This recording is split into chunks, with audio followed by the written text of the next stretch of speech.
Hi, story makers. I am Celesta Rimington, and I'm excited to invite you here to my office at home, my writing space where I work on my books. And it's also a good thing that we're doing it this way because I have a cold. So I apologize in advance for the stuffy sound of my voice, but at least watching me virtual, I can't get anyone sick. So that's good. Um, I'm excited to talk to you today about subtext. Now, the title of my presentation is Did They Really Say That? Develop Stronger Characters with Subtext. Now, when I pitched this class, I was focusing on how characters are made stronger through the use of subtext in our writing. But as I worked on the class and prepared to talk to you all about it, I discovered something I already knew but didn't think about when I pitched the class. And that is not only does it make your character stronger, it makes everything about your book stronger. When you're writing fiction, if you can use subtext and use it intentionally and in the most effective places, not only does it strengthen the reader's connection to characters, but it strengthens the story itself and how much your readers will be invested in what they're reading. So I'm really excited to talk to you about that today. I'm going to go ahead and share my screen with you. There we go. Hopefully that's working. I will double check to make sure. So did they really say that? Develop stronger characters with subtext. And I've kind of evolved that to the power of subtext because I feel like that's an even more accurate description of what we're going to talk about today is how powerful it is in every aspect of your writing. So I want to give you a quick overview of what we're going to talk about today.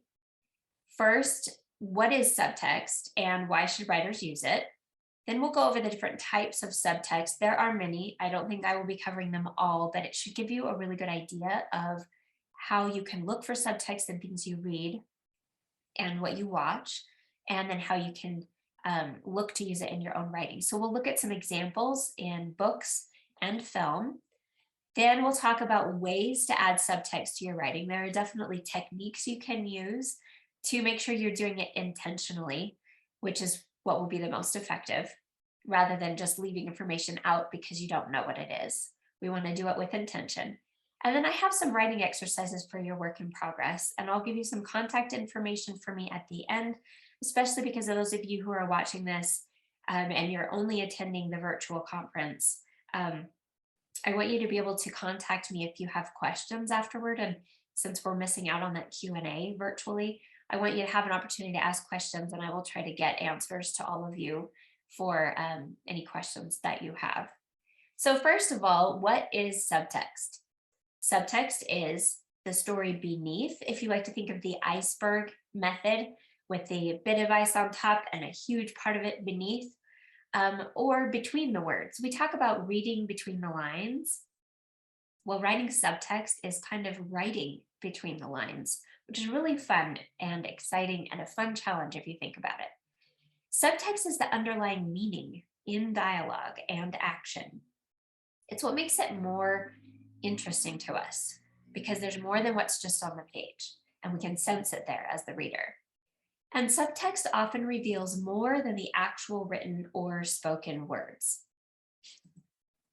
So why do savvy writers use subtext? Why should you use it? Why do really talented writers that you read and love their work, why do they use it? First of all, subtext adds this extra layer to dialogue. It makes it more interesting and more nuanced. There's more than just the words that are being said. And if you've ever received feedback on your writing from beta readers or agents saying, your dialogue is fine, but I feel like it's just not keeping my attention, or it doesn't feel realistic enough. Subtext is actually a way to help fix that, and we'll talk about that some more as we go. Subtext increases tension and it adds suspense, which we all want because that is going to make our stories more compelling. It also shows conflict without telling. We always talk about show, don't tell. So using subtext is a great way to do that. Subtext encourages the readers to riddle things out. And that's something you want your readers to do. You want them to be really invested in deciphering deeper meaning, noticing special details, and they want to figure things out. So they're trying to determine what the characters feel. Of course, if we don't give them enough information, they're just going to be frustrated and put the book down or throw it, right? Or stop reading if it's an agent. So we need to give them enough information, but not everything. And that engages the reader in a way that makes them invested. It makes them immersed in the story. And they're a lot more likely to keep reading if you give them just enough, but there are some underlying things happening that have to do with the characters' motivations, their emotions, what's going on from backstory, and how all that is affecting what's happening right now. And finally, subtext mimics real life, which helps readers connect to the characters and the emotions. We will love a story more if we can see it as a mirror of things we know in life, but it brings us into this fantasy or fictional world. So here's a little writing wisdom by Janet Burroway. She wrote many good books about the writing craft. This is from Writing Fiction, A Guide to Narrative Craft. If you're aware as you're writing that both characters have their own desires and conflicting emotions, if you allow them to reveal some of their feelings and hide others, they will become authentic and believable. So here are some types of subtext. We've got privileged information. I'm going to go through each of these, but this is just to give you an overview of what we're going to talk about. You use these things in both exposition, in action, and especially in dialogue. And there's a place for them in all three of those. Privileged information for the reader, revelation, questioning, characters withholding information, body language, secondary meaning in what is being said. And these last are just a sampling of different problems we have in real life communication. And that is that we don't always say what we mean, do we? We sugarcoat things sometimes. Sometimes we imply an accusation rather than straightforward accusing somebody. There's passive aggressiveness and there's many others. Those are the ones we'll cover today.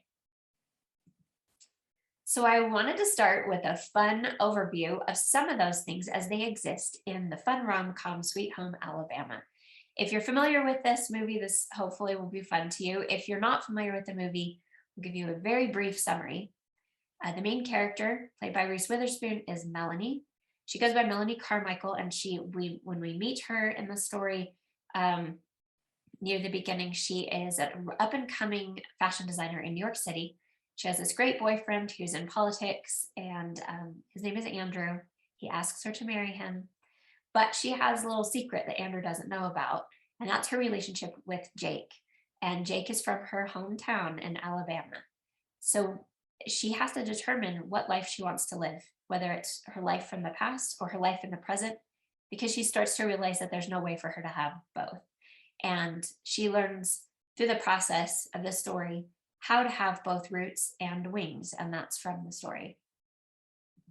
So first of all, we'll talk about privileged information as subtext.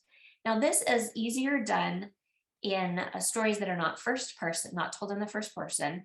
It's also easier done in film.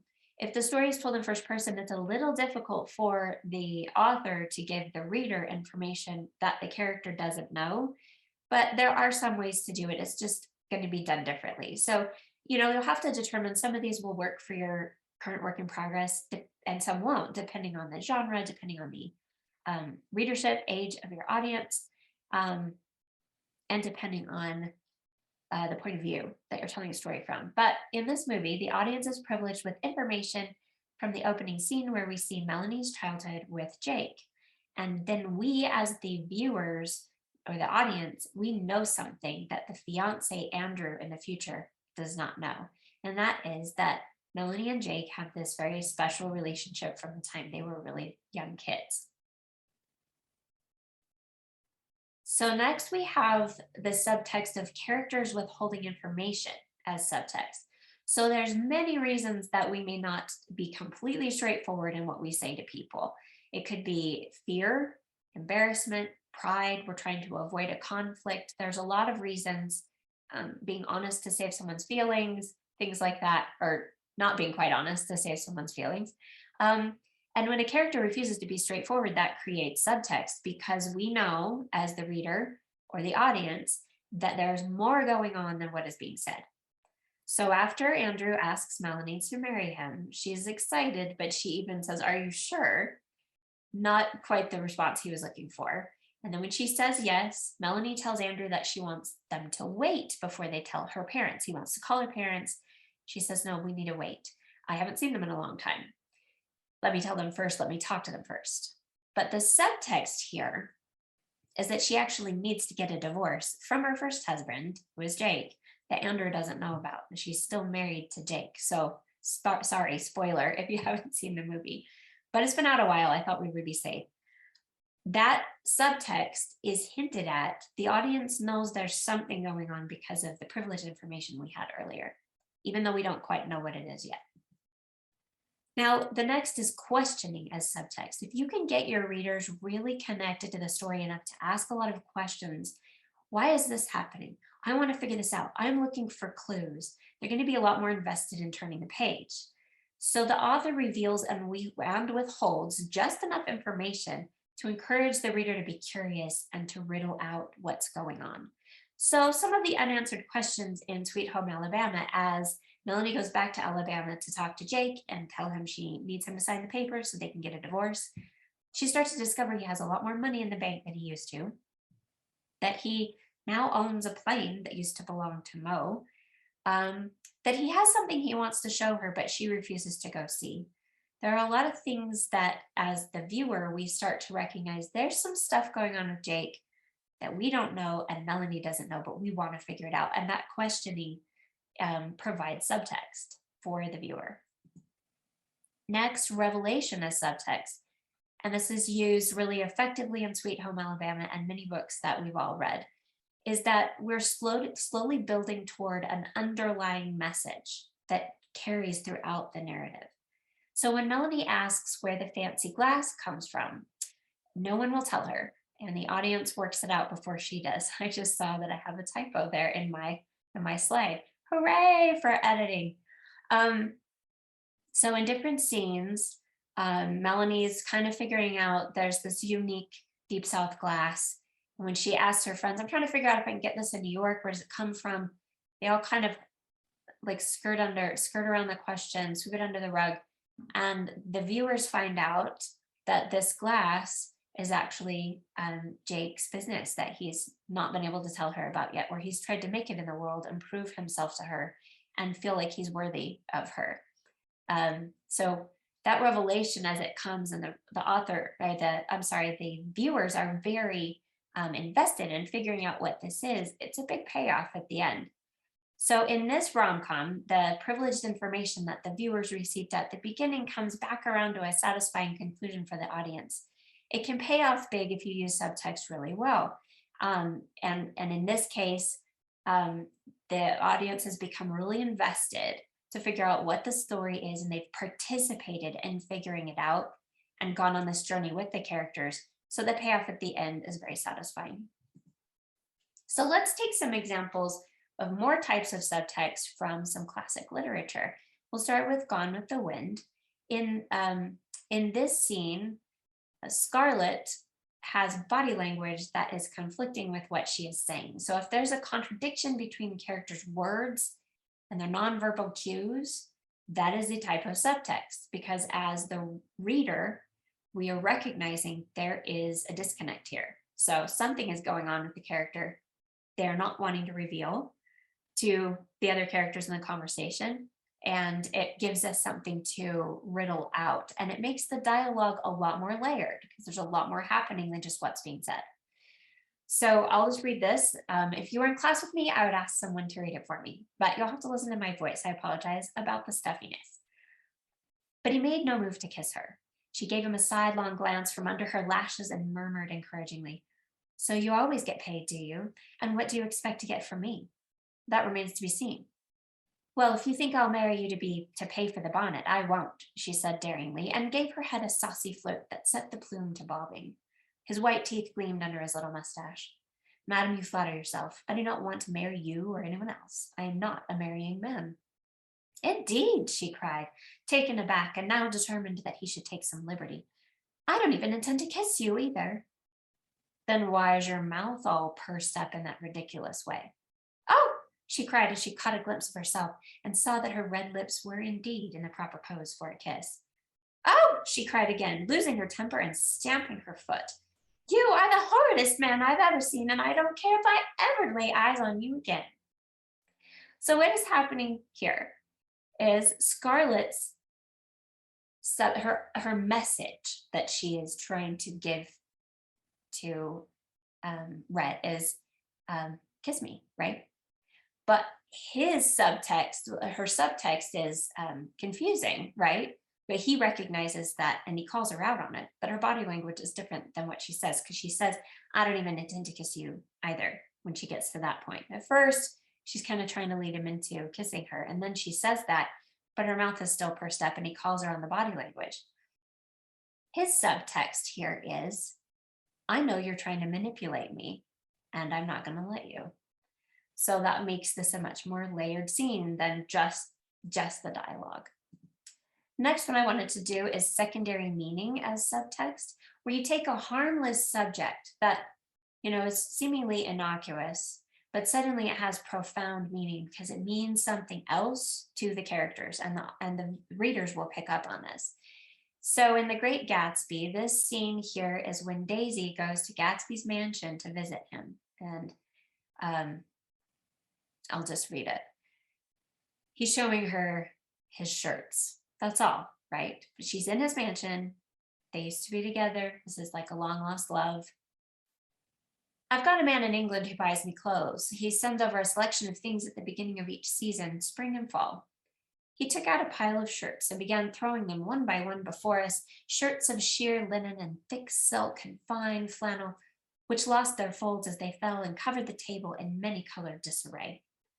While we admired, he brought more, and the soft, rich heap mounted higher, shirts with stripes and scrolls and plaids and coral and apple green and lavender and faint orange with monograms of Indian blue. Suddenly, with a strange sound, Daisy bent her head into the shirts and began to cry stormily.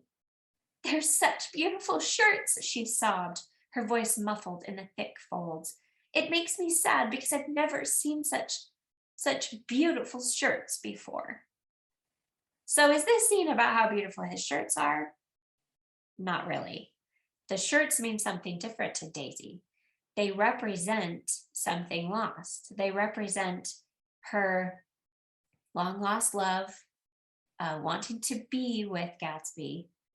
But now the subtext is essentially these beautiful shirts. It makes me sad because I've never seen such beautiful shirts. That subtext in there is, now that we don't have to worry about social class keeping us apart, I can't be with you because I'm married.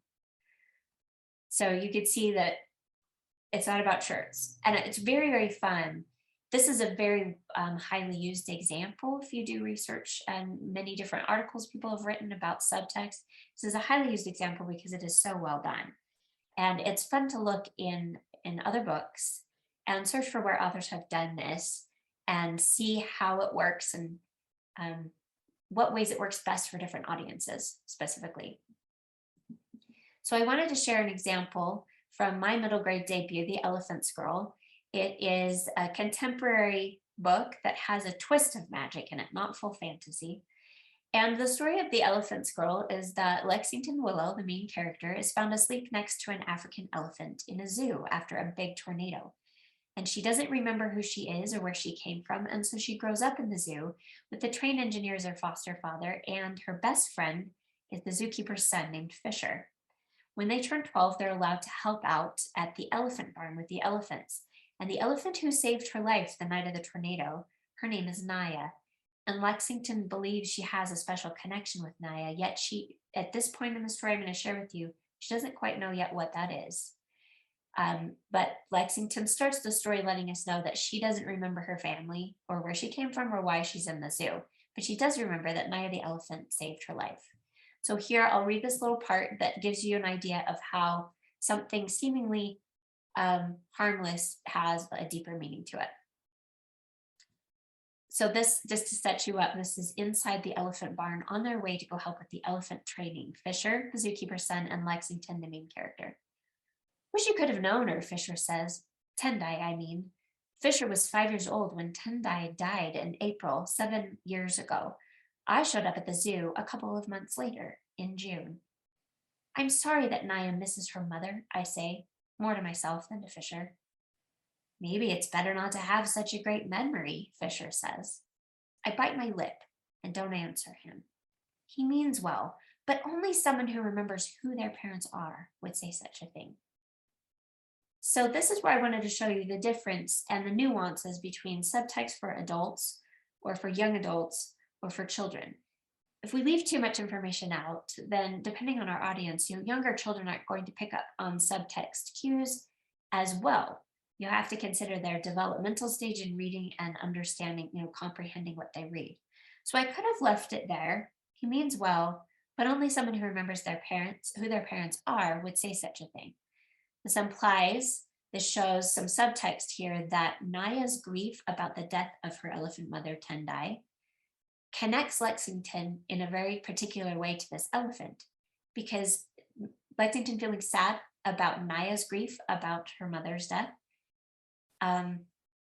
Lexington connects to that because she also wants to know where she came from. She's not necessarily grieving, but she wishes she knew where she came from and who her family was. So this is how it's written in the published book. There's one more line. I'd give anything to remember mine. And the reason I put that in there is I felt like for my readership, that was important to put there.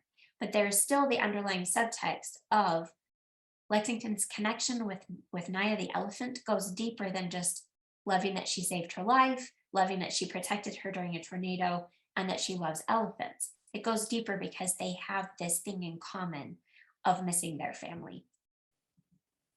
So I would like to see this in action. And we were going to try this, in class. I would have some volunteers come up, but I just kind of want to tell you what I was thinking of doing with this. With sugarcoating, implied accusation, and passive aggressiveness in dialogue, that really mirrors real life, doesn't it? And so you just kind of pick your poison. You figure out, what is your character like? What's their backstory? What are they feeling in the moment? And how would they convey their message? Would it be straightforward or not? And if it's not straightforward, what would they do? So let's imagine two people talking together. Someone wants a job and the other person doesn't want to give it to them. If we were going to use sugarcoating in this example, someone might say, I'm a really hard worker. I've had experience in this kind of job before. I would do a really great job for you, and I'm always on time. The other person might say, to be honest with you, I just think that this kind of job would box you in and sort of limit your potential. I think that there's probably something better out there for you. That would be sugarcoating. There's lots of other ways you could do it. They might say, I really think that you wouldn't really enjoy this job.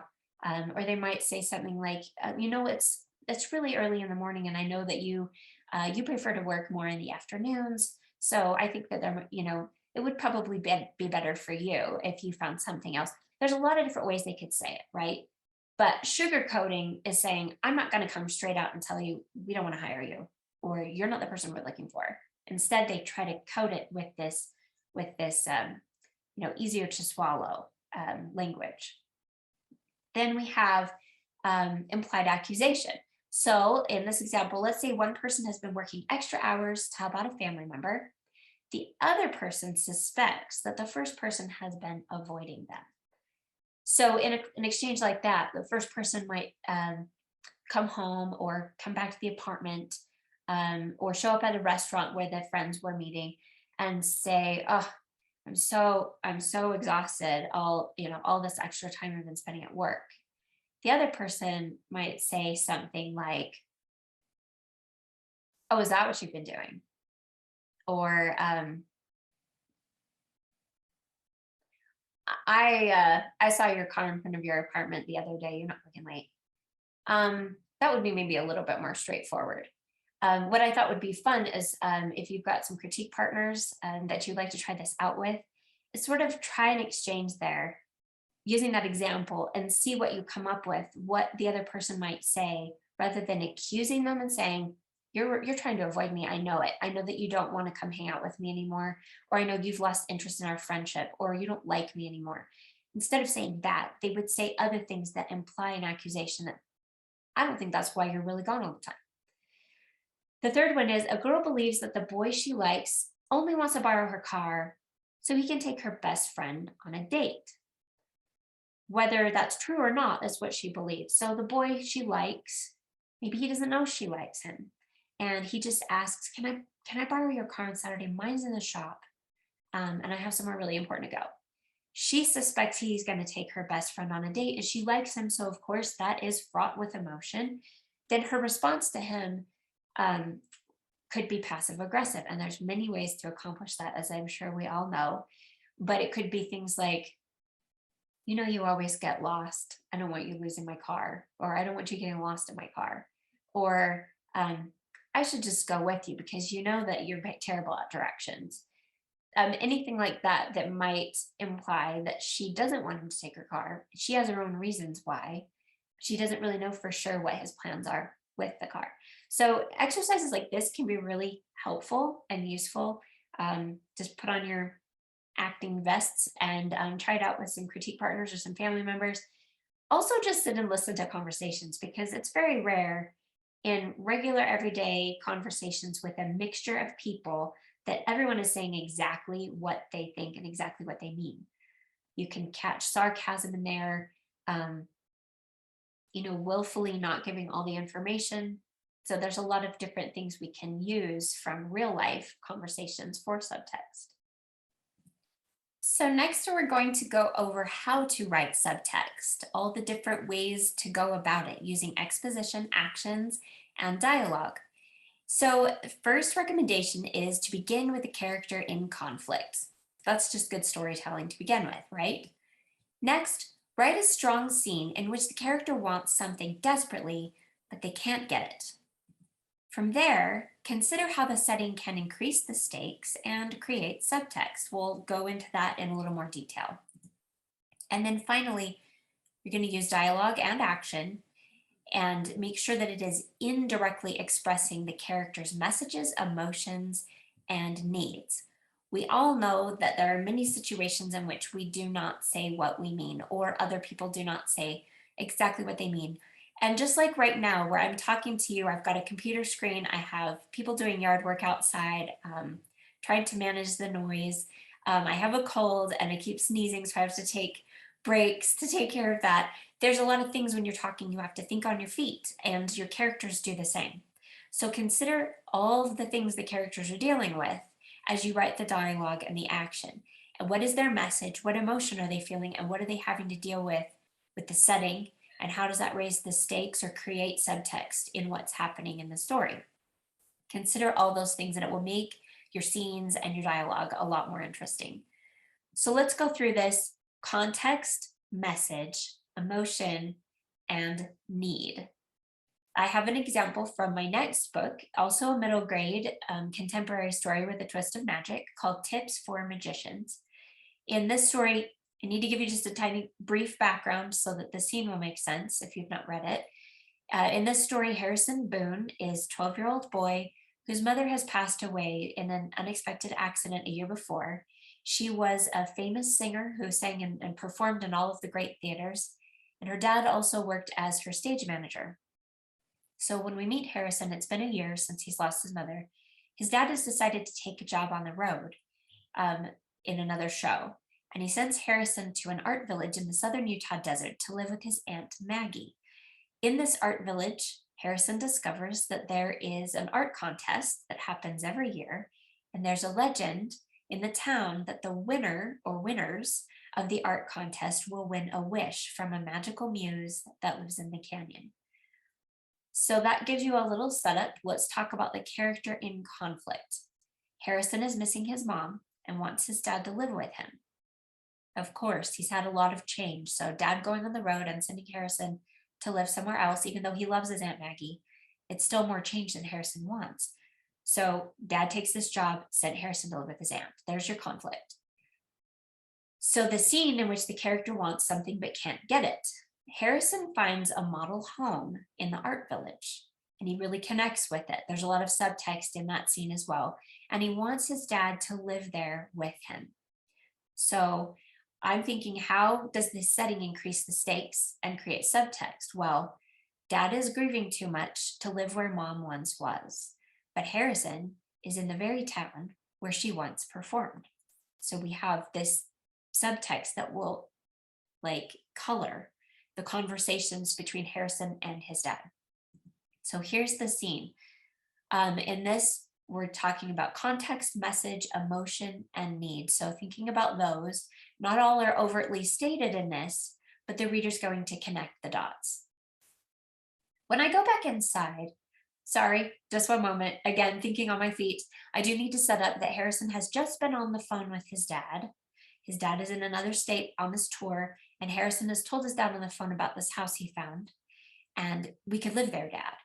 And his dad says, I don't want you to get your hopes up, but don't get too excited or plant all your hopes on a house because I don't want you getting disappointed. Well, it's a little too late for that.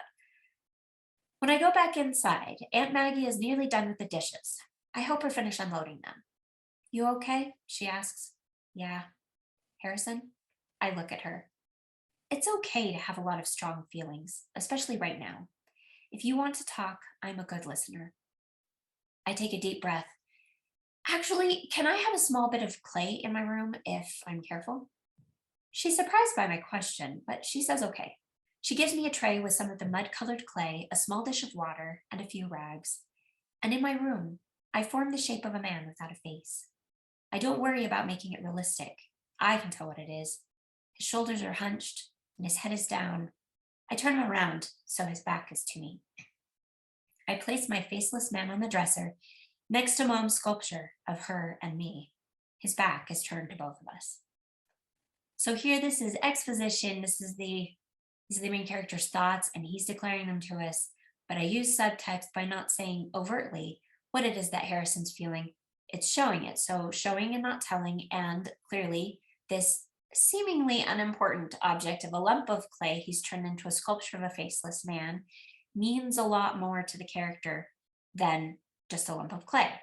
This represents Harrison's longing for his dad to be available to him when his dad will not. So here's some tips to get you started. Study subtext and how it's revealed in movies, stage. Theater is a great way to see subtext because actors have to consider it in creating their parts. And in books you read. Determine what the details are that the director or the author want you to know, but they haven't clearly stated it or clearly shown it. They're showing it in different ways, right? Is there information between the words, between the lines, and what is important about it? Then make notes of how this is done for yourself. Next, think like your character. You need to get inside your character's thoughts, get in their head as you write. You need to think about, like what I was just talking about, thinking on your feet when you talk. What is your character feeling, and what is the deeper meaning behind it? That's going to go into their backstory, how they became to be in this current situation and what led up to it, how they feel about what happened in the past, how they feel about the people they're currently talking to, what is the context, and consider all those things that are happening in dialogue with the character. Now write a scene as it comes to you. Subtext doesn't just happen. Sometimes it kind of, a golden moment will happen, but it doesn't just happen naturally most of the time. You need to just write the scene as you see it, and then go back and write the subtext in the margins. You need to know what it is, but it doesn't need to show up in the words necessarily. So what does the character really mean by what they say and do? What are the underlying issues? What secrets are they keeping? What are the details that make the scene very important? And once you know that, write that in the margins next to your scene. And then remember the iceberg theory. You've got this little bit on top, but what's underneath is the biggest part. And that's what is going to keep the reader's interest. It'll keep them questioning and wanting to learn more, as long as you reveal just enough to get them started. Now, revise your dialogue and remove the unnecessary parts. Again, this is going to depend upon your audience, and consider the age and the development and the comprehension level of your audience, who you're writing for. But remember that for any audience, over-explaining, over-communicating, repeating words too many times, and we're like, we get it, right? It will eliminate the subtext. It'll go flat, it will die. So if you don't want your subtext to die, make sure that you let the readers pick up the important cues, and then you can ask your beta readers, will you read this? Tell me what you're getting from it. And then from their responses, you can determine whether or not it's working, or whether you've taken too much out or you've stated things way too clearly and it's too, hitting you over the head with it. So I've got a few exercises that I thought we could take some time to do. I will give you a little bit of time here on the recording, but you can also, of course, pause this. You can come back to it at any time. But these are some things that I have found to be very helpful. I'm continually learning about this, and it is such a fascinating and intriguing and exciting thing to work on in your writing. So for the first exercise, write a conversation in which the character's body language doesn't match their words, similar to, the example that I shared with Scarlett and Rhett, where her body language didn't match what she was saying. Then, once you've done that, write the subtext in the margin. I will give you a few minutes to do that. Go ahead. I hope you have your paper out, ready, and begin.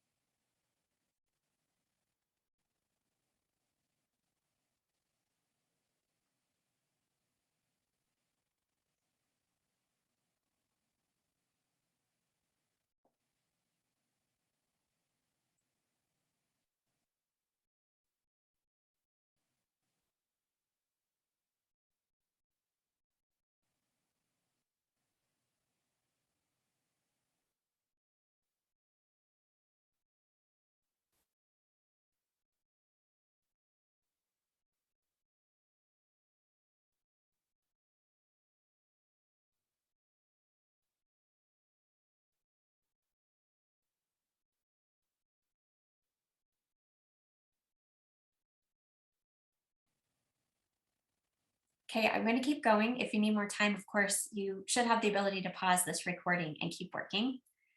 Next exercise, ready? Subtext exercise 2. Choose one of the phrases below and insert it into 2 brief dialogue exchanges. So you're going to need probably 15 minutes for this. So you'll want to pause, try it out, and come back. But you want 2 different dialogue exchanges and give different subtext to each one. So use the same phrase. So you're not going to pick 2 different phrases. Pick one phrase and write it in 2 different dialogue exchanges with different subtext. If you get stuck on this, think different genres or readership or settings. For example, if you write the first one, let's say you choose, did you finish the last cookie? And you're writing that one for a middle grade audience and it's contemporary humor. Then the next time try, did you finish the last cookie in a book for an adult audience? Perhaps it's a romance and we've got some conflict between the main characters. So you try shifting the readership age or try shifting the genre, and that will help you to determine different ways that you could use it and give it different subtext. What does the character actually mean when they say, I'm going for a walk, thanks, or I'm going for a walk, thanks? Different ways. There's something else happening behind the dialogue. So go ahead and you can pause the screen now and try this out, or move ahead and try this again later. Next exercise. I love this one. Write a scene in which an object or idea represents something much bigger to the character than what it actually is. For example, Gatsby's shirts to Daisy. What did his fancy shirt collection represent to Daisy? Or Naya the elephant's grief and memory to Lexington in The Elephant Scroll in my previous example. Or the faceless man sculpture and what that represented to Harrison in Tips for Magicians. So think of an object or an idea, write a scene around it with some characters where that object or idea represents something much bigger to the character than what it actually is. You can go ahead and pause and try that out, or go ahead to the next one.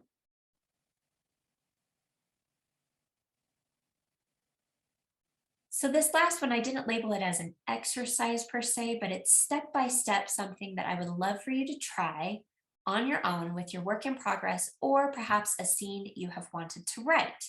Choose one in which 2 characters having an important conversation. So this is really great if you have a work in progress and you have something coming up where you're writing, there's a scene that needs to come up where an important conversation is going to happen. So Choose that scene. Next thing you're going to do is consider the context. Where's the conversation taking place? Is it private?